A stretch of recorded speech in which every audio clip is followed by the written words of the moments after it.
Good evening. शाम के 5 बज चुके हैं, वक्त हो चला है सीधी बात का और मैं हूं आपके साथ मोनिका ग्रोवर।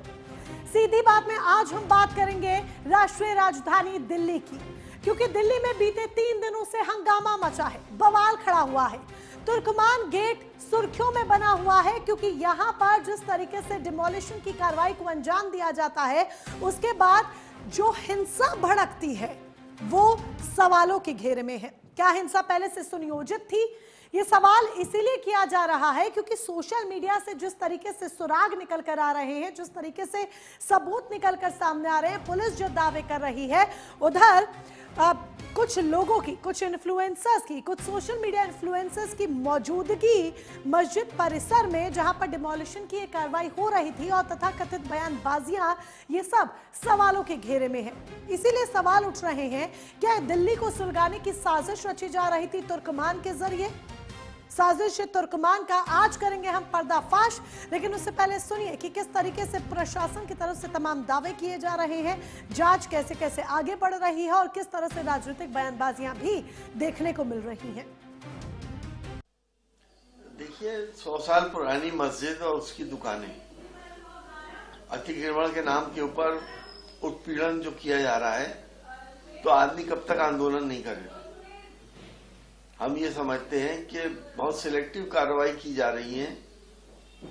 अगर यूनिवर्सल हो, एक सी कार्रवाई हो हर जगह, तो आदमी को सब्र आ जाता है, लेकिन जब एक सी कार्रवाई नहीं होती है और खासतौर से धार्मिक स्थलों के ऊपर अगर इस तरह की कार्रवाइयां होती हैं जो लोगों की भावनाओं से भी जुड़े होते हैं और लोगों की आस्थाओं से भी जुड़े होते हैं, अगर इस तरह की कार्रवाई होगी तो एक्शन का रिएक्शन तो हो गई। वर्दी पर पत्थर चलते हैं तो आपका सांसद भड़काऊ बयान देता है। और एक और इनके पूर्व सांसद हैं एसटी हसन, ये कह रहे हैं एक्शन का रिएक्शन होगा, एक्शन का रिएक्शन होगा। तो आज चाहे राहुल गांधी हो, चाहे अखिलेश यादव हो, इन्होंने बता दिया है, जो अराजक तत्व होंगे, पत्थरबाज होंगे, आतंकी होंगे, उनका धर्म देखेंगे और कानून को ताक पे रखते हुए ऐसे लोगों का समर्थन करेंगे, उनकी पैरवी करेंगे। तो राजनीतिक बयानबाजी जमकर हो रही है क्योंकि वो तस्वीरें भी हमने देखी थी कि समाजवादी पार्टी के सांसद मोहिबुल्लाह नदवी किस तरीके से उनकी मौजूदगी मस्जिद परिसर के पास तुर्कमान गेट वाले इलाके में, जहां पर डिमोलिशन की कार्रवाई हो रही थी, जहां पर भीड़ एकत्रित हो जाती है, उनकी मौजूदगी कैसे सवालों के घेरे में आ जाती है। क्या वो वहां पर लोगों को समझाने के लिए गए थे या लोगों को भड़काने गए थे?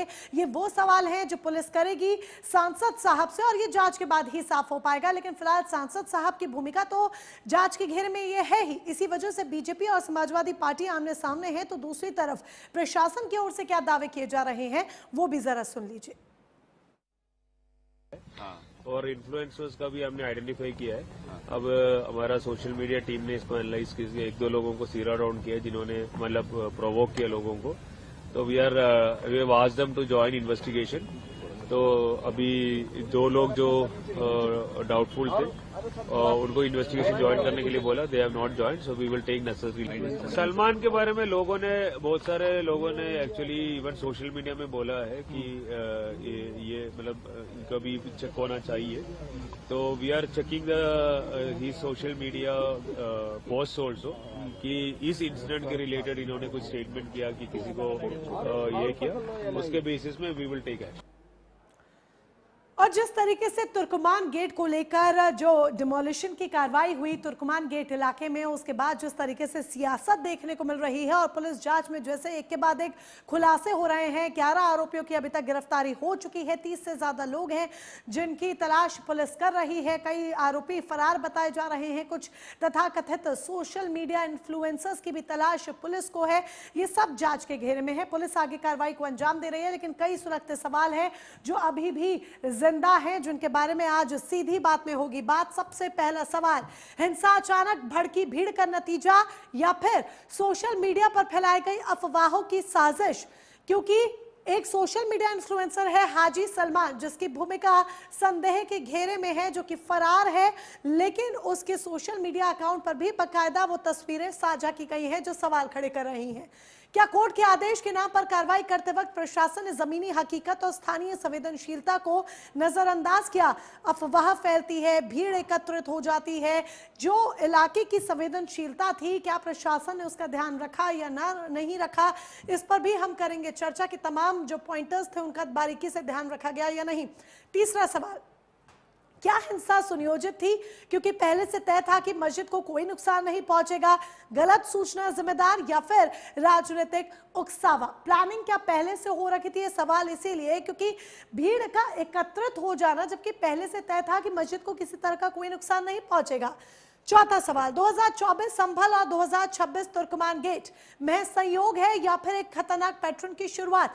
ये सवाल हम इसीलिए कर रहे हैं क्योंकि जिस तरीके से यहां पर हिंसा भड़कती है वो संभल के जख्मों को ताजा कर देती है। जो आपको याद होगा 2024 में संभल में किस तरीके से हिंसा हुई थी। क्या लॉ एंड ऑर्डर के नाम पर समाज में डर और अविश्वास पैदा किया जा सकता है? ये सवाल जरा इसीलिए किया जा रहा है क्योंकि आप देखिए कि जहां पर बुलडोजर कार्रवाई होती है वहां पर हिंदू मुसलमान वाली सियासत आकर शुरू हो जाती है। आखिर क्यों हिंदू मुसलमान वाली सियासत आकर शुरू हो जाती है? क्या समाज में एक डर या अविश्वास की भावना पैदा करने की कोशिश की जा रही है या फिर इससे डर या अविश्वास की भावना स्वयं पैदा हो सकती है क्या? कई ऐसे सवाल हैं जिनका जवाब बहुत ज्यादा जरूरी है और उन्हीं का जवाब आज की इस चर्चा में हम लेने की कोशिश करेंगे। हमारे साथ कई खास मेहमान होंगे, एक एक का परिचय आपका उनसे करा देते हैं। संदीप वर्मा हमारे साथ बीजेपी के प्रवक्ता हैं। राम गुप्ता जी हमारे साथ आम आदमी पार्टी के प्रवक्ता हैं। शिशिर चतुर्वेदी हमारे साथ प्रवक्ता हैं अखिल भारतीय हिंदू महासभा के। और हाजी नाजिम खान जी प्रवक्ता हैं पीस पार्टी के। जल्दी हमारे साथ जुड़ेंगे, अभी आपको टीवी स्क्रीन पर दिखाई नहीं दे रहे हैं पर जल्द ही इस चर्चा का हिस्सा बनेंगे। संदीप वर्मा जी, शुरुआत आप ही के साथ चले करते हैं। संदीप वर्मा जी, जिस तरीके से डिमोलिशन की इस पूरी कार्रवाई को अंजाम दिया जाता है ये सवालों के घेरे में आ गई है। ये कहा जा रहा है, यह आरोप लग रहा है कि रात के वक्त बुलडोजर क्यों चलाया गया और क्या इस बात को क्लैरिफाई नहीं किया गया था ठीक तरीके से कि मस्जिद को किसी भी तरह का नुकसान नहीं पहुंच रहा है। मस्जिद का तो दरअसल इससे कोई लेना देना ही नहीं है। अतिक्रमण तो हम आसपास के इलाके से मुक्त करा रहे हैं, तो फिर वहां अचानक से भीड़ कैसे एकत्रित हो जाती है?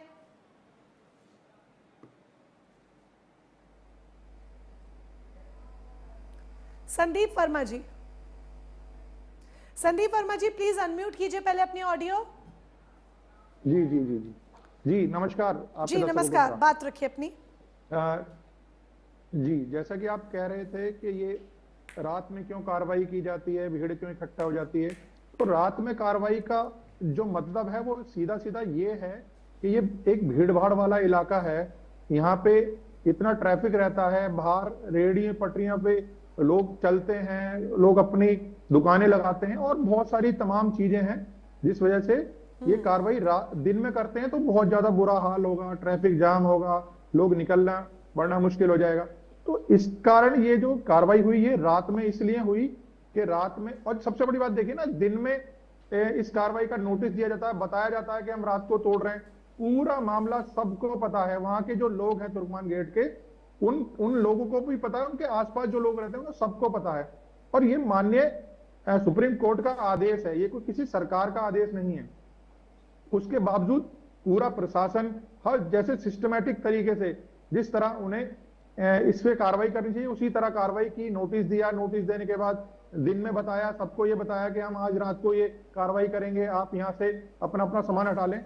उसके बावजूद यदि कोई व्यक्ति इस देश को जलाने की, इस दिल्ली को दहलाने की कोशिश करता है तो वो कहीं ना कहीं, क्या आपको लगता है कि ये सब प्री प्लानिंग के साथ हुआ, सुनियोजित था कि पहले से दोपहर में सूचना दी जाती है कि रात को कार्रवाई होगी, भीड़ एकत्रित होती है, अफवाह फैलती है कि मस्जिद तोड़ी जा रही है और वहां पर पत्थरबाजी शुरू हो जाती है? क्या आपको लगता है ये सब पहले से प्री प्लान्ड था? आप ये देखिए कि वहां पे एक एसपी के सांसद पहुंचते हैं, ठीक है, वहां पे पूरी कई सौ लोगों की, हजारों की तादाद में भीड़ पहुंचती है, पत्थर उनके हाथ में पत्थर होते हैं। तो आप ये चीज करिए, ये चीज एक मैसेज करने से, एक वीडियो तुरंत फैलने से 2 मिनट में 5 मिनट में आने वाली चीज नहीं है। ये प्री प्लान है। इसके लिए सीधा सीधा जब इन्हें पता लगा कि ऐसी बात है तो इसे भड़काने के लिए वो एक उसका नाम लिया गया मस्जिद का, और जबकि सबको पता है कि कार्रवाई किस लिए हो रही है, क्यों हो रही है और किस कारण हो रही है और कौन किसके आदेश पे हो रही है, उसके बावजूद झूठ बोलना, अफवाह फैलाना और एक माहौल ऐसा बना देना दिल्ली का कि दंगे वाली स्थिति करना। तो जानबूझ के दिल्ली का माहौल ऐसा बनाया गया कि दंगे वाली स्थिति यहाँ पर उत्पन्न हो जाए। राम गुप्ता जी, क्या आपको लगता है कि दिल्ली में जानबूझ के ये सब कुछ किया गया, एक सुनियोजित तरीके से किया गया, प्री प्लानिंग हुई? ठीक है, राम गुप्ता जी से मेरा सवाल है। संदीप वर्मा जी, मैं लौटूंगी आपके पास। राम गुप्ता जी से सवाल, क्या आपको लगता है कि ये सब कुछ प्री प्लान था, सुनियोजित तरीके से किया गया? कहीं ना कहीं दिल्ली को संभल बनाने की साजिश थी कि जो तस्वीर 2024 में हमने संभल में देखी थी, वही तस्वीर दिल्ली में 2026 में सामने आए? मोनिका जी, आपको प्राइम न्यूज के इस डिबेट प्रोग्राम को देख रहे लाखों करोड़ों देश विदेश के दर्शकों को और आज की इस डिबेट प्रोग्राम में बैठे हुए सभी प्रवक्तागणों को आम आदमी पार्टी की तरफ से राम गुप्ता का राम राम। ठीक। मोनिका जी, पहली बात तो यह है कि आधी रात में डकैतों, लुटेरों, चोरों की तरह किया गया दिल्ली का तुर्कमान गेट कांड हो या जेएनयू में आधी रात को मुंह में कपड़ा बांधकर करी गई नारेबाजी वाला कांड हो। मैं उदाहरण के साथ बताता हूं, कोमल शर्मा मारपीट कांड हुए 5 साल हो गए, अब तक उस पर कोई नहीं पकड़ा गया। नजीब अहमद को गायब हुए 9 साल हो गए, आज तक उसका कोई सुराग नहीं लगा सकी दिल्ली पुलिस। सबसे बड़ा केस तो उमर खालिद का है, जिसकी वजह से अंतरराष्ट्रीय स्तर पर भारत की कानून व्यवस्था और न्याय व्यवस्था का जो है सबसे बड़ा मजाक उड़ाया जा रहा है। पिछले 12 सालों में देश में जहां भी जो भी सांप्रदायिक उन्माद, दंगा फसाद, देश विरोधी नारे, नफरत फैलाने के मामले हुए, उन सभी में आरोपी पकड़े नहीं गए और अगर पकड़े गए तो उन्हें सजा याफ्ता नहीं साबित कर किया गया। इससे देशवासियों को अब यह शक होने लगा है कि कहीं भारतीय जनता पार्टी सरकार पाकिस्तान के साथ मिलकर उनकी सोच को तो नहीं पूरा कर रही है। मैं बीजेपी की पाकिस्तानी आतंकी सोच इसलिए कह रहा हूं मोनिका जी, क्योंकि आजादी से लेकर अब तक पाकिस्तान का एक ही मकसद रहा है, हिंदुस्तान की सामुदायिक एकता, अखंडता को छिन्न भिन्न करना और भारतीय समुदाय में धार्मिक कट्टरवाद को बढ़ावा देना। इसका ताजा उदाहरण है 22 अप्रैल 2025 को पहलगाम आतंकी अटैक होता है, किसी से छुपा नहीं है वो किस प्रकार से किस तरह के नारे लगाते हुए और कैसे कैसे उन्होंने छाट छाट करके हमारे देश के नागरिकों पर गोली चलाया। अभी मैं सुन रहा था भारतीय जनता पार्टी के प्रवक्ता झूठ बोल रहे थे, कह रहे थे सुप्रीम कोर्ट का आदेश है। सुप्रीम कोर्ट का आदेश नहीं, हाई कोर्ट का आदेश है और हाई कोर्ट का आदेश आया था नवंबर के महीने में और इन्होंने यह कार्यक्रम चलाया जनवरी में। और सबसे बड़ी बात कि सुप्रीम कोर्ट या हाई कोर्ट का कहीं कोई ऐसा आदेश नहीं है कि तुम रात को 1 बजे 1:30 बजे रात को जाते हो और ये कह रहे थे कि हमने सबको सूचना दी थी। किसी को कोई सूचना नहीं दी गई थी। मैं बताता हूं सूचना किसने दी थी। सूचना इनकी जो है ना सोशल मीडिया टीम, उन्होंने सबको जो है जानबूझकर एकत्र, नहीं तो आप बताइए इस कार्यक्रम की, इस डिवोल्यूशन के कार्यक्रम की सूचना जब किसी को नहीं और रात के अंधेरे में तुम कर रहे हो तो इसका मतलब है कि इन लोगों ने पहले से अपने ही लोगों को, भारतीय जनता पार्टी ने अपने ही लोगों को वहां पर खड़ा किया और जानबूझकर ये होने दिया। इसका असली वजह मोनिका जी मैं आपको एक मिनट और लूंगा इसके लिए। देखिए अभी नया साल पूरा नहीं हुआ, नए साल का पहला हफ्ता भी पूरा नहीं हुआ, लेकिन देश की राजधानी में 12 हत्याएं हो चुकी हैं। सबसे बड़ा सवाल यह है कि आखिर इंटेलिजेंस फेलियर इन खास मौकों पर और खास संदीप जी, भारतीय जनता पार्टी दिल्ली में कर क्या रही है कि क्राइम बढ़ रहा है? राम गुप्ता जी कह रहे हैं और चोरों की तरह रात के अंधेरे में आकर आप लोग कार्रवाई करते हैं, सूचना नहीं दी गई थी, आरोप लग रहे हैं और आप कह रहे हैं कि सूचना दी गई थी। इन आरोपों पर आपको जस्टिफिकेशन देने का समय आगे चलकर दिया जाएगा, लेकिन पहले मैं हाजी नाजिम खान जी का भी रुख करना चाहूंगी, उन्हें भी पैनल में इन्वॉल्व करेंगे। हाजी नाजिम खान जी, अगर आप इस बात से आपकी जानकारी अगर इस बात को लेकर हो तो वो भी जरा साझा कीजिएगा कि बीजेपी की तरफ से, सरकार की तरफ से, संबंधित विभागों की तरफ से किस तरह की जानकारी साझा की गई थी कि रात को इस तरीके की कार्रवाई होने वाली है या नहीं। और सवाल आपसे मुख्य तौर पर यह कि जब पहले से ये क्लियर कर दिया गया था कि इलाही मस्जिद को किसी तरह का कोई नुकसान नहीं पहुंचाया जाएगा, इलाही मस्जिद का इसमें कोई रोल नहीं है, मस्जिद पूरी तरीके से सुरक्षित है, उसके आसपास जो दुकानें खुल गई हैं, बैंकेट हॉल बन गया है, ये जो सब अवैध अतिक्रमण है इसे ढहाने का काम किया जाना है, तो फिर कैसे वहां पर भीड़ एकत्रित होती है, वहां पर हिंसा होती है और वो भी जिस तरीके से सुराग हाथ लग रहे हैं सबूत हाथ लग रहे हैं, ऐसा लग रहा है हिंसा पहले से प्लान्ड थी कि माहौल खराब करना है। हाँ मोनिका जी, मेरी आवाज आप तक आ रही है? बिल्कुल आ रही है, आप बोलिए, अपनी बात रखिए। हाँ मोनिका जी, देखिए जिस तरीके की बात यहाँ पर कही गई है, तो देखिए मैं सबसे पहले एक चीज कहना चाहता हूँ कि अफवाहों से बिल्कुल बचा जाए।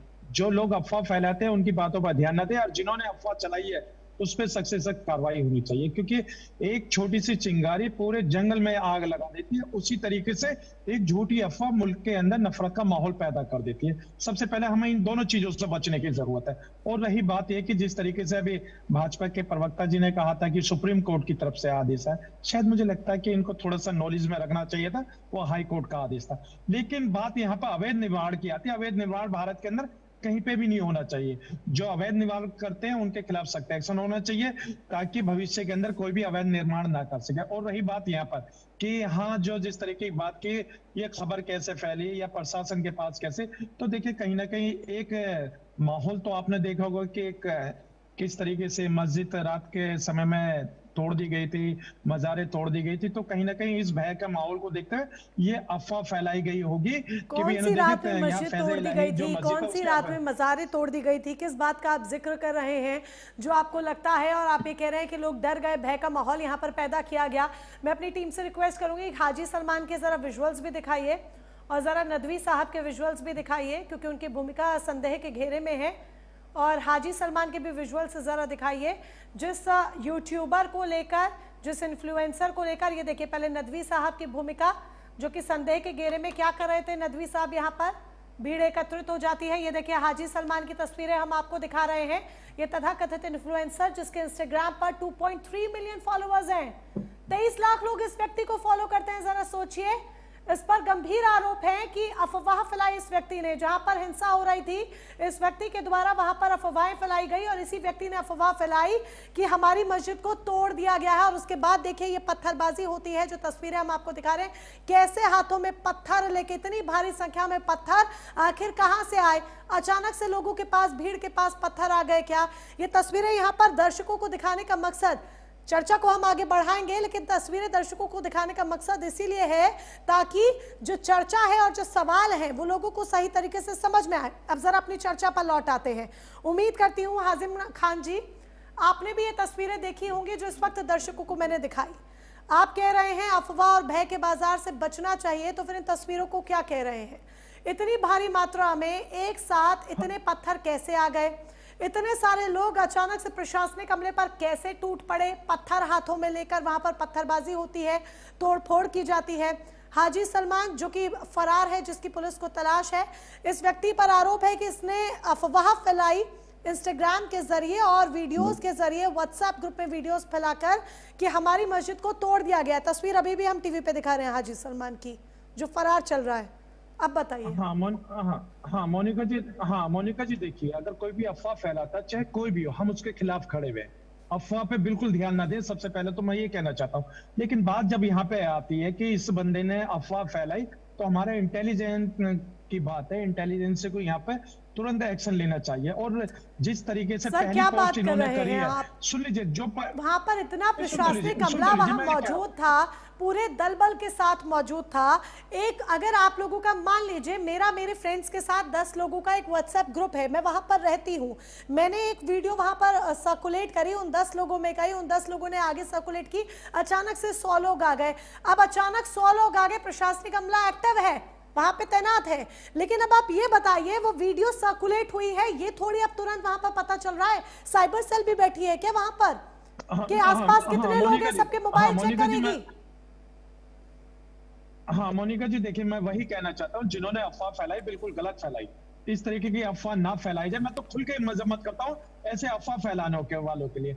मगर मैं एक बात और कहना चाहता हूँ, जब यहाँ पर बुलडोजर प्रक्रिया हुई, तो यहाँ बुलडोजर प्रक्रिया चालू होने से पहले मुझे लगता था कि वहां पर जो आम जनता थी उनको कॉन्फिडेंस में लेने की सख्त जरूरत थी, ताकि ये अफवाह फैलाने वाले लोगों मैं आपकी बात को चलिए स्वीकार कर लेती हूँ, मुझे ऐसा लगता है। मैं आपकी बात को 1 मिनट के लिए स्वीकार करती हूँ कि कॉन्फिडेंस में लेने की जरूरत थी, शायद सरकार की तरफ से, विभागों की तरफ से, प्रशासनिक अमले की तरफ से लोगों को कॉन्फिडेंस में नहीं लिया गया होगा। चलिए एक पॉइंट के लिए आपकी बात को मानते हैं।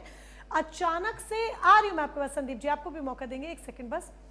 अचानक से इतने सारे पत्थर इतनी भीड़ के हाथों में कहां से आ जाते हैं? आपको एक सेकंड के लिए भी नहीं लग रहा कि माहौल खराब करने के लिए पहले से ये प्लान्ड था कि दिल्ली का माहौल खराब किया जाए, जबकि क्लियर्ड था कि मस्जिद को किसी तरह का कोई नुकसान नहीं पहुंचेगा? हाँ मोनिका जी, देखिए मैं वही बात कहना चाहता हूँ कि यहाँ पर अगर ड्रोन कैमरे से निगरानी रखी जाती कि ये पत्थर फेंकने वाले या पत्थर रखने वाले कौन लोग हैं, तो शायद इस तरीके की शर्मनाक हरकत नहीं होती। शायद मैं तो आपको खुल कर पूरी कहता हूँ कि जानकारी ऐसे नहीं है। पत्थरबाजों ड्रोन के कैमरे खिलाफ से निगरानी सख्त रखी जा कार्रवाई रही होनी थी, तब चाहिए। स्थिति को जल्द से जल्द काबू में किया गया। मोनिका जी मैं कह रहा हूँ कि ऐसे लोगों के खिलाफ सख्त से सख्त कार्रवाई होनी चाहिए जो कार्रवाई तो हो ही रही पत्थरबाज है। है। आप बात तो पूरी सुन लीजिए। हाँ, कार्रवाई हो रही है तो अच्छा है, लेकिन उसमें हम ये नहीं करेंगे मुस्लिम समाज के या दूसरे समाज के जो पत्थरबाजी करते हैं उनका कोई समाज से लेना देना नहीं होता। वो सिर्फ बहकावे में आ जाते हैं, जोश में आ जाते हैं और इस तरीके का हरकत कर लेते हैं, फिर बाद में उसका खामियाजा उसके परिवार वालों को भुगतना पड़ता है। तो ऐसी चीजों से हर नागरिक को बचना चाहिए। जो प्रशासन का काम है उसको प्रशासन को करने दीजिए और प्रशासन का सहयोग करने दीजिए। हम तो इसी बात को कह रहे हैं। लेकिन अगर ये कह देना कि भी वहां पर रात में इतने सारे कैसे आ गए, तो हम भी तो उसी बात पे चिंता व्यक्त कर रहे हैं कि यार ये इतने सारे लोग आए तो आए कैसे, किसने ये अफवाह इस तरीके से सर्कुलेट करी, एक ने ग्रुप में डाला, दूसरे ने किस तरीके से आगे पहुंचा, इसमें बात करने वाली आपको है। एक सेकंड के लिए भी ऐसे नहीं लोगों लगता के कि खिलाफ यहाँ सख्त से पर सख्त दिल्ली का एक्शन होना माहौल चाहिए। खराब करने के लिए ये प्री प्लान्ड था? सोशल मीडिया के कई ग्रुप्स, कई व्हाट्सएप चैट्स, ये सब संदेह के घेरे में है। पुलिस जांच पड़ताल कर रही है, जल्द सारा डाटा सामने आ जाएगा। सोशल मीडिया से जुड़े कुछ तथाकथित इन्फ्लुएंसर्स के तार भी इससे जुड़े मिल रहे हैं। आपको एक सेकंड के लिए भी नहीं लगता कि माहौल खराब करने के लिए साजिश पहले से रची गई? आप मुझे ये बताइए, अगर आपके घर में सर, अच्छा मुझे ये बताइए एक सेकंड, आपके घर में पत्थर है क्या?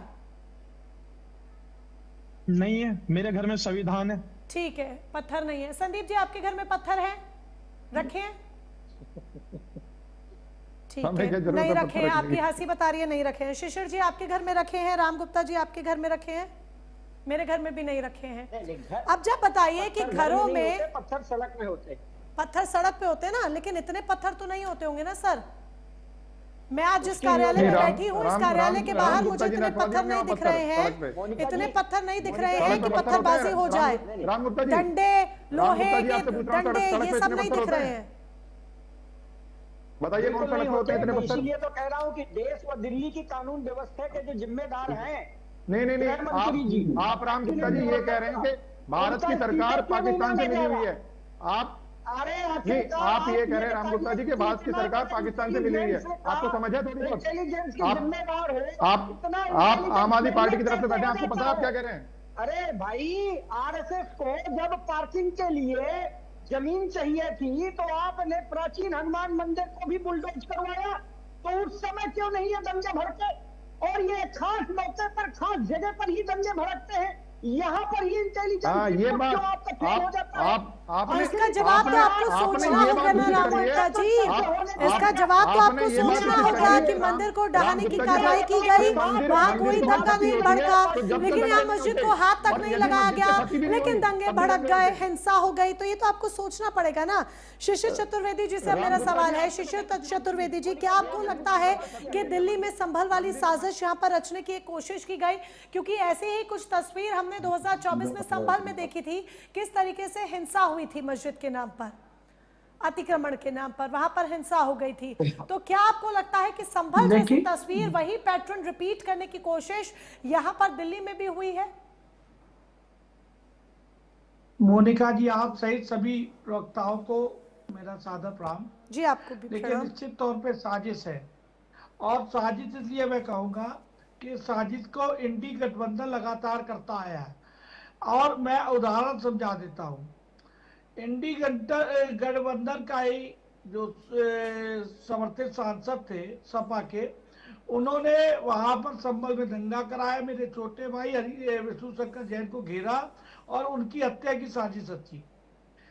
आपके हमारे गुप्ता जी बैठे, मैं इनसे पूछना चाहता हूं, आपका ही एक पार्षद, और वो अपनी छत से खुलेआम बम गोली चलवा रहा था, पकड़ा गया कि नहीं पकड़ा गया? क्या वो शांति की रेवड़ी बांट रहा था? आपको याद है?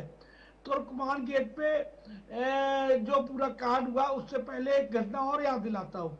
आप ही की सरकार में एक घटना घटी थी कि क्रिकेट के छोटे से झगड़े में बांग्लादेशी और रोहिंग्या मुसलमानों ने डॉक्टर साहब के बच्चे को उनके सामने पटक पटक के मार दिया था, याद है आपको?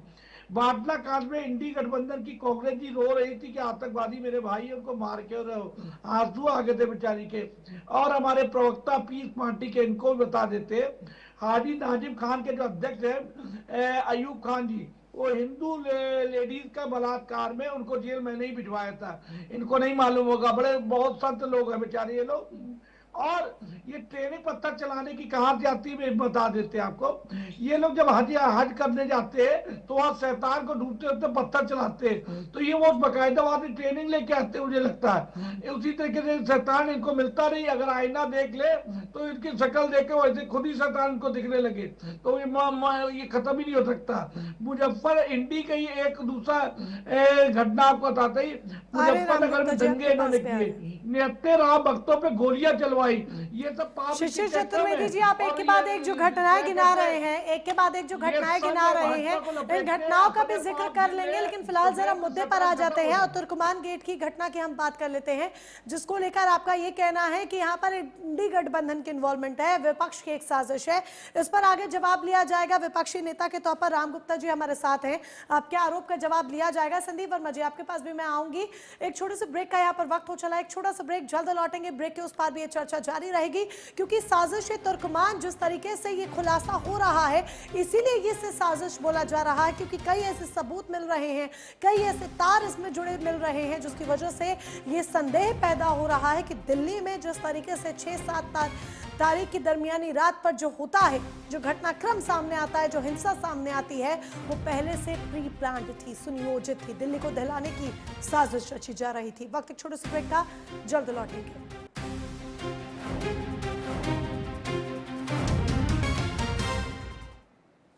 तो सीधी बात में आज हम बात कर रहे हैं तुर्कमान गेट इलाके में किस तरीके से हिंसा भड़कती है, कैसे पत्थरबाजी होती है, और जिस तरीके से पुलिस की तरफ से तमाम दावे किए जा रहे हैं और एक एक कर सबूत सामने आ रहे हैं, जांच पड़ताल आगे बढ़ रही है, सीधे तौर पर दर्शा रही है कि क्या हिंसा पहले से सुनियोजित थी, प्री प्लान्ड थी, कैसे कुछ तथाकथित सोशल मीडिया इन्फ्लुएंसर्स ने इन्फ्लुएंस करने का काम किया इन अ नेगेटिव वे, और वहां पर हिंसा भड़कती है। सांसद साहब की भूमिका सवालों के घेरे में है, हालांकि उनको लेकर अभी कुछ इसीलिए नहीं कहा जाएगा क्योंकि जल्द ही उन्हें समन भेजा जाएगा, जब तक पूरी पूछताछ नहीं हो जाती है, क्योंकि सपा की तरफ से कहा जा रहा है कि इमाम होने के नाते उन्हें कहीं पर भी जाने का पूरा अधिकार है। तो ऐसे में जब उन्हें समन भेजा जाएगा, जांच पड़ताल होगी, सवाल जवाब होंगे, तो सारी जो तस्वीर है वो निकलकर सामने आ जाएगी। लेकिन इस बात को दरकिनार नहीं किया जा सकता है कि समाजवादी पार्टी के सांसद की भूमिका भी संदेह के घेरे में, सवालों के घेरे में है। आइए अपनी चर्चा को आगे बढ़ाते हैं। यही कुछ सवाल जिनके इर्द गिर्द आज हो रही है सीधी बात। हमारे साथ संदीप वर्मा जी हैं, बीजेपी के प्रवक्ता हैं, राम गुप्ता जी आम आदमी पार्टी की तरफ से हैं, शिशिर चतुर्वेदी हमारे साथ प्रवक्ता हैं अखिल भारतीय हिंदू महासभा के, हाजी नाजिम खान जी कुछ देर में हमारे साथ जुड़ेंगे, अभी कुछ टेक्निकल प्रॉब्लम की वजह से अभी हमारे साथ इस चर्चा का हिस्सा नहीं है, जल्द हमारे साथ एक बार फिर से इस चर्चा में जुड़ जाएंगे। राम गुप्ता जी, जवाब आपसे लेना चाहेंगे क्योंकि शिशिर चतुर्वेदी जी ने यह कहा कि इसमें विपक्ष की भूमिका है और विपक्ष यानी कि जो इंडी गठबंधन है वो ताना बाना बुनता रहता है अलग अलग घटनाक्रमों में हिंसा भड़काने का या फिर माहौल को खराब करने का राजनीतिक तरीके से। क्या कहेंगे आप? मोनिका जी, मौजूदा भारतीय जनता पार्टी और आरएसएस की वैचारिक शाखा हिंदू महासभा के प्रवक्ता साहब को मैं बता दूं कि आम आदमी पार्टी इंडी गठबंधन का हिस्सा नहीं है और न कभी जो है आप ऐसा सोचिए कि ये सब चीजें जो है ये ठीक नहीं है, बरगलाने का बात। मैं असली बात बताता हूँ, असली बात बताता हूँ, संशोधन करिए पहले आप सुनिए। तो अरे हमें सब पता है, पूरा देश नहीं पूरी दुनिया को पता है कि आप कौन सी विचारधारा के आपको पता होता तो आप ऐसे ही बात ना करते। मोनिका जी बीच में ऐसे बोलने देंगे तो महासभा ने बनाया, करने देंगे? मोनिका जी प्लीज इन्हें चुप कराएंगे तो मैं बात रखूं। शिशिर जी बात उनको रखने दीजिए पहले। नहीं, इनसे कहिए मोनिका जी, इतिहास असल को बात- गलत बोलिए नहीं ना। हम इतना कह रहे हैं कि इनसे कहिए हिंदू महासभा ने आरएसएस मोनिका जी, इन्हें इतना बार बोल दीजिए कि अगर मैं ठीक है, ठीक है, वो करेक्शन कर रहे हैं, ठीक है, वो करेक्शन कर रहे हैं, ठीक है ना राम गुप्ता जी, ठीक है, वो कर लेंगे करेक्शन शिशिर जी, ओके, उनको बोलने तो दीजिए, बात तो मोनिका रखने जी, दीजिए। जी मोनिका जी, जब भी भारतीय जनता पार्टी सरकार जनहित के मुद्दों पर घिरती नजर आती है, जैसे वायु प्रदूषण को लेकर के, यमुना सफाई को लेकर के जो इन्होंने झूठ बोलकर महापाप किए, पीने के गंदे पानी को लेकर के, दिल्ली की बदतर हो चुकी कानून व्यवस्था को लेकर के, मॉल मुद्दे मेट्रो पे रहिए, एप्लीकेशन के मुद्दे पे। शराब बेचने के राम मुद्दे गुप्ता पर, जी, मैं भी अंकिता रिक्वेस्ट करूंगी, भंडारी प्लीज और मुद्दे पर आ हाथरस जाइए। बलात्कार कांड में बुरी तरह मुद्दे पे आ जाइए, से फंसने मुद्दे की पे वजह दिल्ली से, पानी पे चर्चा और नहीं है। जो लॉ एंड ऑर्डर है, बुरी राम तरह से गुप्ता जी, law and मैं order रिक्वेस्ट को करूंगी, प्लीज ठीक मुद्दे से पर आ पकड़ने की वजह जाइए। से क्या आपको लगता है भारतीय सब कुछ जनता पहले से पार्टी सोच समझ भैया, के तय होकर किया? वैधानिक चले गए आप हमें भाई। तांत्रिक हथकंडे अपनाती है, नहीं तो यही चीज भारतीय जनता पार्टी की सरकार 25 साल से एमसीडी में है। पहले ये जो है अवैध निर्माण करवाती है। तुर्कमान गेट आप पे बताइए, बहस है, जहाँ तुर्कमान गेट तुर्कमान पे गेट की मस्जिद के पास में जो वो डिस्पेंसरी थी, जो वो बारात घर था, अगर वो अवैध था तो उस अवैध निर्माण की परमिशन क्या एमसीडी ने दी थी?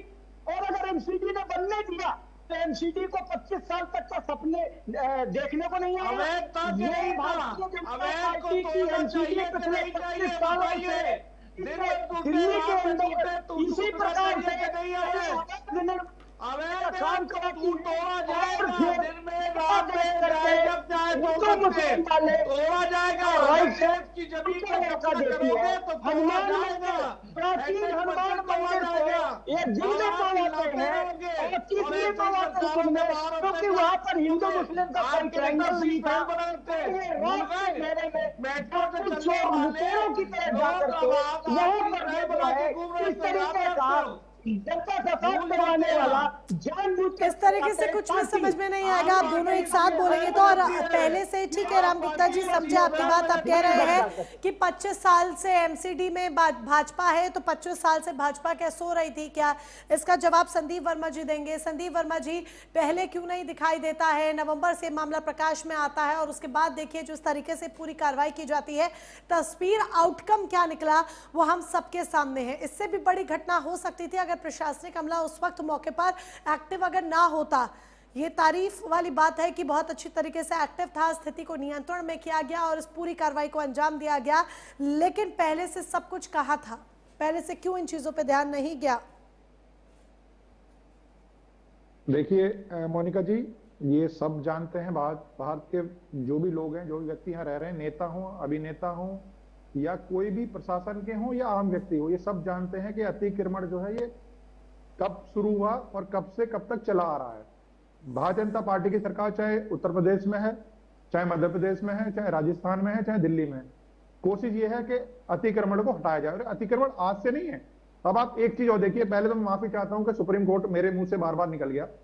हाई कोर्ट की जो कार्रवाई हुई है, तो आप ये देखिए, मैं बड़े संयम से बताना चाह रहा हूं कि हाई कोर्ट में ये मुकदमा चला, मुकदमा के बाद उसका फैसला आया, फैसले के बाद हाई कोर्ट ने ये बोला कि ये इसका अतिक्रमण हटाना है। तो ये बात रातों रात कैसे हो गई? ये बात रातों रात कैसे लोगों को लगी कि एक दिन पहले ही हाई कोर्ट में गया, हाई कोर्ट ने तोड़ने को कह दिया और रात को वो पहुंच गए। अरे ये तो बहुत लंबा मामला चल रहा है। ये जो यहाँ नेता बैठे हैं, जो प्रवक्ता बैठे हैं, तो पता होना चाहिए कि इतना समय के बाद हाई कोर्ट ने उसका आदेश दिया। आदेश में क्या कि ध्वस्तीकरण करा जाए, और उसका ऐसा तो नहीं है कि हवा में हुआ, उसके पेपर भी आए, उसके लेटर भी आए, उसके नोटिस भी आए। उसके बावजूद सबको पता था वहां तुर्कमान गेट पे कि इस पे कार्रवाई होनी है और हाई कोर्ट का फैसला भी आ गया है। तो अब आप ये देखिए कि उसके बावजूद यदि लोग ये कहते हैं कि अचानक कार्रवाई हुई, और अभी खान जी कह रहे थे कि ये अफवाह फैला रहे हैं। अरे अफवाह तो कोई भी फैला सकता है, अफवाह तो यहाँ बैठे बैठे आप फैला सकते हो, मैं फैला सकता हूँ। अफवाह फैलाने में कितनी देर लगती है, मगर इसका मतलब ये नहीं है कि अफवाह कि जो प्रशासन है वो उनके पास कोई ऐसा यंत्र है कि यदि किसी ने कुछ बोला या वीडियो डाल दी तो एकदम उसे पकड़ लेंगे। उसके बाद कार्रवाई तो हो रही है ना, अब कार्रवाई कर रहे हैं, 11 लोग गिरफ्तार हुए हैं, उसके बावजूद और लोग भी गिरफ्तार होंगे जिन्होंने किया है। मगर जैसा कि मोनिका जी कह रही थी कि प्रशासन ने तुरंत एक्टिव हुए और इस पे अपना काम भी पूरा किया, और उस पे अब जो लोग इसके दोषी हैं, ठीक है, वो गिरफ्त में आ रहे हैं और वो उन पे कार्रवाई होगी। नाज़िम खान जी बोलिए। राम गुप्ता जी की मैं बात करूं, राम गुप्ता जी की एक बात का जवाब देना ठीक है। चाहता हूं। पहले तो उन्होंने एक एक ये मिनट बोला नासिम जी ने कि बात भारतीय complete जनता करने पार्टी की सरकार या भारत की सरकार पाकिस्तान से मिली हुई है। दूसरा इन्होंने ये बोला कि पत्थर जो है, पत्थर सड़क पे पड़े होते हैं और इनकी सरकार रही है, ठीक है, दिल्ली में इतने साल इन्होंने क्या किया है, एमसीडी में इनके पार्षद हैं, इन्होंने कौन सा काम किया? इनका सिर्फ एक काम है कि एक समाज को प्रोटेक्ट करना, चाहे वो गलत भी कर रहा है। मेरा मानना ये, गलत कोई भी हो उसके खिलाफ कार्रवाई होनी चाहिए। जैसा कि पीस पार्टी के प्रवक्ता जी कह रहे थे कि हम अफवाह करने वालों के खिलाफ कार्रवाई की मांग करते हैं, बिल्कुल करनी चाहिए, इन्होंने भी ठीक कहा इस बात को। मगर क्या है कि इंटेलिजेंट यदि कोई कार्रवाई करती है तो जब कोई घटना घट जाती है उसके बाद करती है, या पहले से पता लग जाए कि ये घटना होने वाली है। तो अब आप ये देखिए, इस पे कार्रवाई हो रही है तो इन्हें दिक्कत, ठीक है, वहां टूट रहा है तो दिक्कत। अब इन्हें तो किसी ना किसी बात पे, तुर्कमान गेट पे बात ना करके तो कई बात और ले जाते हैं, ठीक है। पहली बात तो जिसके विषय पे बैठे हैं उस पर बात करनी चाहिए, और ये टूट रहा है तो ये कहना चाहिए कि हाँ, प्रशासन ने बहुत अच्छा काम किया, हाई कोर्ट के आदेश का पालन किया, और यदि किसी ने ऐसा रोका तो उनके खिलाफ सख्त से सख्त कार्रवाई होनी चाहिए। हम आपके साथ खड़े हैं। ठीक है, आप कह रहे हैं कार्रवाई होनी चाहिए। हाजिन आजम खान जी कुछ कहना चाह रहे हैं। जी हाजिन आजम खान जी, ओवर टू यू। हाँ देखिए मोनिका जी, देखिए मैंने जो कहा कि मैंने कहा कि अफवाहों पर लगाम लगनी चाहिए, तो बिल्कुल देखिए अफवाहों पर लगाम लगनी चाहिए। लेकिन एक बात और है कि यहाँ पर जो तुर्कमान गेट के पास जो अवैध जमीन थी, वहां पर बुलडोजर चला, बिल्कुल अच्छी बात है, बुलडोजर चलना चाहिए। लेकिन इतना समय लगा उसको स्ट्रक्चर खड़ा होने में, तो उससे पहले की प्रक्रिया क्या थी कि भी ये आखिर इतने जमीन पे कब्जा करा, बनाया, मकान, दुकान ये सब बनाई, तो सरकारें कहाँ थी? तो उनको कहीं ना कहीं इस बात की भी तो जानकारी होनी चाहिए कि सरकारी जमीन पे देखिए कोई भी कॉम्प्लेक्स बना देगा, कोई भी बिल्डिंग खड़ी कर देगा, ये बड़ा गंभीर मामला है। और रही बात एक और चीज में, देखिए आपके चैनल के माध्यम से कहता हूं कि तुर्कमान गेट पे जो घटना घटी वो बड़ी, सुन तो लीजिए, वो घटना बड़ी दुखदायी घटना थी। ऐसी घटना पत्थरबाजी वाली जो ऐसी नहीं होनी चाहिए। हम तो सीबीआई जांच की मांग करते हैं कि यहाँ पर सीबीआई जांच हो और पता चले कि आखिर ये पत्थरबाज थे कौन, जो इस तरीके का माहौल इन्होंने बनाया और प्रशासन पे पत्थरबाजी करी, ये कौन थे। भाई हम तो चाहते हैं कि सीबीआई जांच यहाँ पे हो जाए मोनिका जी, ताकि यहाँ पर जो एक नैरेटिव सेट करा जा रहा है, उस नैरेटिव सेट से सब लोग बाहर आ जाए, क्योंकि देखिए देश तो सभी का है। मोनिका जी आपका भी है, मेरा भी है, सभी का। ठीक है, मैं एक डिटेल आपको बता दूं। हाजिन आजम खान जी, मैं एक डिटेल आपको बता दूं, एक डिटेल मेरे पास है। अगर आप ये कहते हैं कि वहां पर पहले से अवैध अतिक्रमण पर ध्यान नहीं दिया गया, कागजी काम और ये सारी चीजें अगर आप कह रहे हैं, तो 113 साल पुराने पेपर गायब है। मस्जिद कमेटी ये बोल रही है, मस्जिद के भी पेपर को लेकर। अब आप बोलिए, अगर आप सिर्फ दुकानों की बात कर रहे हैं तो यहाँ तो मस्जिद के पेपर भी नहीं है। 113 साल पुराने मस्जिद के पेपर, मस्जिद कमेटी के पास पेपर ही नहीं है। अब बोलिए। हाँ मोनिका जी, अभी अब वो सुन तो लीजिए मोनिका जी, जब यहाँ पर मस्जिद के पेपर नहीं है तो इसका मतलब है वो सरकारी जमीन पर बनी है। तो फिर ये जो अफवाह जिन लोगों ने फैलाई है, तो कहीं ना कहीं उन्होंने ये एविडेंस जरूर बनाया होगा जो आप मस्जिद बता रहे हैं। कमेटी लेकिन कह रही है वक्फ की प्रॉपर्टी है, वक्फ के पास पेपर होंगे। मस्जिद कमेटी कह रही है वक्फ की प्रॉपर्टी है, वक्फ के पास पेपर होंगे। मैं आऊंगी, आप दोनों के पास भी आ रही हूँ, आप रिवर्ट दीजिएगा एक सेकेंड। हाँ मोनिका जी, देखिए बिल्कुल सही बात है कि अगर वक्फ के पास कागज मिलते हैं तो आप बिल्कुल मंगाइए। देखिए सरकार किसके हाथ में है, सरकार चला कौन रहा है, तो भाई ये भी हम बड़ी जिम्मेदारी यहाँ बड़े प्यार से कह दे रहे हैं कि वक्फ के पास कागज है तो वक्फ के पास से कागज बुला लीजिए। अभी वक्फ बोर्ड का मुद्दा आ जाएगा या कोई और मुद्दा आ जाएगा, तब आप वक्फ के हिमायती बनकर बिल्कुल लड़ने बैठ जाएंगे। आज आप बड़ी शांति से बिल्कुल गेंद बिल्कुल पाले में डालते हुए दिखाई दे रहे हैं। मौके के अनुसार बदलिए मत। ना आपने मेरे पिछले सवाल का जवाब दिया कि इतने पत्थर कहां से आ जाते हैं। मुझे तो नहीं लगता कि किसी भी इलाके में हर व्यक्ति के हाथ में इतने ढेरों हजारों पत्थर होंगे। मोनिका जी मैं तो कहता हूँ कि आखिर ये पत्थर आए कहां से, इस पर भी जांच होनी चाहिए। और हम तो कहते हैं कि जांच होनी चाहिए, सीबीआई जांच होनी चाहिए। तो ये बात जब आप कह रहे हैं हाजिन आजम खान जी सुनिए, अब आप कहते हैं कि पत्थर कहां से आए ये जांच होनी चाहिए, अगर आप ये बात कहते हैं तो क्या आप इस बात को स्वीकार करते हैं कि प्लानिंग के तहत यहाँ पर दिल्ली का माहौल खराब करने की साजिश रची गई? वहां पर भीड़ ने पहले से प्लान कर रखा था, ये सब कुछ कैसे हुआ? क्या पता वो इलाके की भीड़ थी या फिर कुछ बाहरी लोग थे जो आकर मिले हुए थे, जिस तरीके से संभल की जांच में भी सामने आया। तभी मैं बार बार संभल का भी एग्जांपल दे रही हूँ, क्योंकि एक पैटर्न रिपीट होता हुआ दिख रहा है। हाँ मोनिका जी, मैं कहना चाहता हूँ, देखिए आपके चैनल मोनिका के जी, अब माध्यम कब से सुना बिल्कुल जाए? जांच होनी चाहिए, बिल्कुल जांच होनी चाहिए। अगर साजिश है तो साजिश करने वालों के खिलाफ सख्त एक्शन होना चाहिए कि उन्होंने इस तरीके का माहौल बनाने की कोशिश करी दिल्ली के अंदर, एक एक का नाम सामने होना चाहिए। लेकिन फिर हम वही कहते हैं कि अफवाहों पर ध्यान न दें, क्योंकि ये मुल्क हम सभी का है। और सर, तो यहाँ ये पर तो जिस आप तरीके अपने की लोगों को बात करेंगे बताएंगे कि ना, हम अगर उन्हें, मुझे ऐसा लगता है कि आप लोगों की जिम्मेदारी बनती है बड़े होने के नाते कि आप अपने जो कौम के लोग हैं उन्हें समझाएं कि आप कैसे अफवाह में आ रहे हो। आप लॉ एंड ऑर्डर का पालन कीजिए। जिस तरीके से यहाँ पर राम गुप्ता जी ने कहा था कि हिंदू मंदिर टूटा, वहां पर कुछ भी नहीं हुआ, हिंदू मंदिर को ढहाने की कार्रवाई की गई। तो जब वहां पर देखिए एक हिंदुओं का इतना बड़ा प्राचीन मंदिर अगर उसे ढहा दिया जाता है, वहां पर हिंसा की कोई तस्वीर सामने नहीं आती है, तो यहाँ पर मस्जिद को छुआ तक नहीं जा रहा था, मस्जिद के आसपास का अवैध अतिक्रमण हटाया जा रहा था, तो कैसे भीड़ पे काबू हो जाती है, कैसे भीड़ किसी के बहकावे में आ जाती है? शिक्षा की कमी है, नॉलेज की कमी है, या कहां पर क्या कमी आ जा रही है? बार बार इसी तरह के पैटर्न्स क्यों देखने को मिलते हैं? कट्टरपंथी की पूरी कोशिश है। और मैं खान साहब से कहना चाहता हूं एक बार कि कहीं ना कहीं आप मानिए इस बात को कि एक माहौल बिगाड़ने वाले लोग यहाँ पर हैं, और वो एक समाज को बार बार दूषित कर रहे हैं, बार बार एक समाज के प्रति अपना इस तरह का रवैया दिखा रहे हैं कि उस समाज को इन्होंने बदनाम जिस किया तरीके हुआ से है। आप कट्टरपंथ की बात करें, क्या आपको लग रहा है कि ये जो कट्टरपंथ है ये समाज को खोखला करता जा रहा है, जिसकी वजह से इसी तरह की घटनाएं बार बार रिपीट होती हैं? बिल्कुल मोनिका जी, नाजिम खान जी है, वो बता देंगे कि यदि कोई व्यक्ति किसी भी समाज का हो, चाहे हिंदू समाज का हो, मुस्लिम समाज का हो, बार बार वो यही चीज कर रहा है, तो वो एक समाज को खराब कर रहा है। आप मानिए नाजिम जी इस बात को कि यदि कोई व्यक्ति पत्थर लेकर आपके समाज का जाता है और इस तरह की हरकत करता है, और हर जगह करता है, ठीक है, तो जाहिर सी बात है वो सबको कटे घरे में खड़ा कर रहा है, क्योंकि हिंदू मुस्लिम वाला मामला है। पर यदि हिंदुओं की तरफ से कोई ऐसा व्यक्ति, कोई ऐसा इस तरह का समुदाय इस तरह की हरकत करता है, तो वो हिंदुओं को बदनाम कर रहा है। तो कहीं ना कहीं आप लोगों को बैठना चाहिए और बैठ के आप लोग जो मैं जवाब दे दूं। दीजिए नाज़िम खान जी, जवाब दीजिए। शिशिर जी मैं आपके पास आ रही हूँ, फिर आपके सवाल का भी वो जवाब देंगे। इसके बाद मैं आपके पास आऊंगी। शिशिर जी, नाज़िम खान जी फटाफट जवाब दीजिए।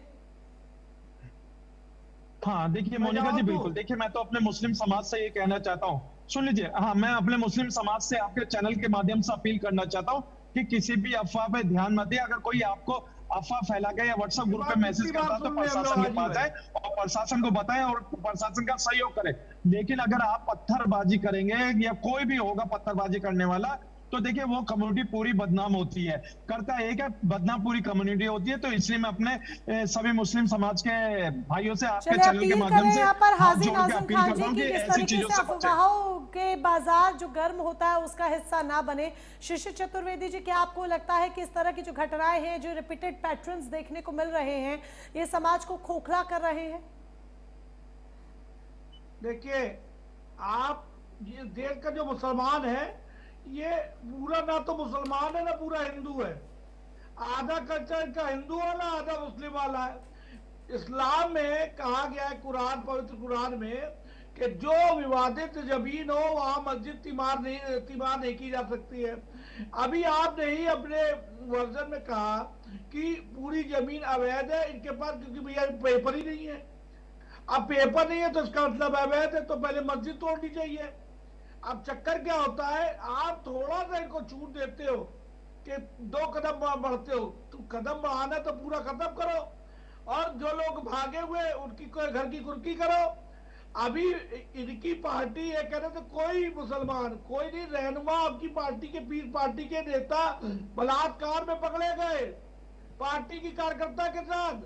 राम गुप्ता जी उंगली कर उठाए हुए, झूठ बोलते हैं आप, अरे झूठ बोलते हैं आप, झूठ बोलते हैं, अरे भाई सुन लीजिए, झूठ बोलते हैं, इस तरीके का तर्क मत कीजिए, वहां पर झूठ मत बोलिए भाई, झूठ मत बोलिए। चतुर्वेदी जी, किसी के भी कैरेक्टर एस्टिमेशन पर ध्यान ना कीजिए। जब तक कोई सबूत ना हो आप किसी भी तरह के आरोप ना लगाएं। जब कोई सबूत ना हो तो किसी तरह के आरोप ना लगाएं, कोई कैरेक्टर एस्टिमेशन किसी का भी यहाँ पर ना करे। फाइनल कमेंट्स राम गुप्ता जी, फिर कार्यक्रम को यहाँ पर विराम दिया जाएगा। मोनिका जी, दरअसल मैं यूपी में बैठा हूँ, लाइट चली गई है, तो इसके लिए मैं क्षमा चाहता हूँ। संदीप जी यूपी में बैठे हैं, राम गुप्ता जी लाइट चली गई है। हाँ संदीप वर्मा ये जी तो बहुत को, गलत है, बहुत मैं गलत है, उनकी लाइट बात नहीं को जानी correct- चाहिए। ये तो हाँ, बहुत संदीप बड़ा वर्मा अपराध जी हो की गया। एक आप किस जगह बैठे जो हैं यूपी इन्होंने में? कही उसको यूपी में मैं किस जगह correct बैठे हैं करता आप? हूँ। अरे संदीप जी, अरे राम गुप्ता जी किस जगह बैठे हैं यूपी में आप? नोएडा नोएडा नोएडा नोएडा अच्छा नोएडा बैठे हैं, हाँ हाँ, बिल्कुल बिल्कुल, नोएडा में लाइट जा सकती है, बिल्कुल जा सकती है, ठीक है। तो दुरुस्त कराइए ना संदीप वर्मा जी। अब चलिए बिल्कुल, राम गुप्ता जी बिल्कुल, अपनी बात अभी रखिए। लाइट ठीक चालू है कराएंगे ठीक है, आप। जोक सपाट। राम गुप्ता जी अपनी बात रखिए। आपको राम गुप्ता जी संदीप लाइट के वर्मा बारे में बता दूं, 2017 से जो उत्तर प्रदेश की अच्छा लाइट ठीक है, है अभी ना, लाइट डिस्कस नहीं यहाँ की करते जनता ने हैं, कभी लाइट देखी नहीं डिस्कस, थी। ठीक है लाइट डिस्कस नहीं हाँ। करते हैं। Okay okay, light Sandeep discuss जी नहीं रुक करते जाइए, हैं। रुक राम जाइए, गुप्ता जी इस अपनी पर बात बाद में पूरी कर लेंगे। रखिए। ये महत्वपूर्ण पॉइंट है, क्लोजिंग पॉइंट है। जी बताइए हाँ, बताइए। मोनिका जी, संदीप वर्मा जी ने बोला कि फैसला आया है, फैसला नहीं आया है, 22 अप्रैल को तारीख लगी हुई है। दूसरा अभी जो है, जो हिंदू महासभा के जो प्रवक्ता हैं वो कह रहे थे कि पेपर गायब है। पेपर गायब है नहीं, पेपर गायब इसलिए है क्योंकि प्रशासन पेपर नहीं दे रहा। जो मस्जिद कमेटी है, ध्यान से सुनो राम गुप्ता जी, मोनिका जी ने बोला पेपर नहीं है उसके। क्या बात कर रहे हैं आप? सब सरकार राम गुप्ता जी थोड़ा ध्यान रखिए, कौन बोल रहा है? मोनिका जी ने बोला चीफ मस्जिद के। मजार बसती है, कमरा बनता है, बिना सोचे समझे। और आपको एक बात बताऊं, यदि तोड़ने का आदेश दिया है, यदि तोड़ने का आदेश दिया तो वो फैसला ही है, गलत फहमी मत रहिए। मस्जिद कमेटी के पास 1940 अरे आपको बनने दो, मुख्यमंत्री सब तो आएंगे, रुक जाओ, तो गाने ही तो आएंगे, सब तो आ देंगे। हेक्टेयर जमीन भी मस्जिद कमेटी का कब्जा है। अब आते हैं मुस्ताद असली पॉइंट पे कि राम गुप्ता जी, मस्जिद कमेटी के पास पेपर्स नहीं है, मस्जिद के आप कह रहे हैं प्रशासन पेपर नहीं दे रहा है। मस्जिद कमेटी के पास पेपर तो होने चाहिए ना मस्जिद के।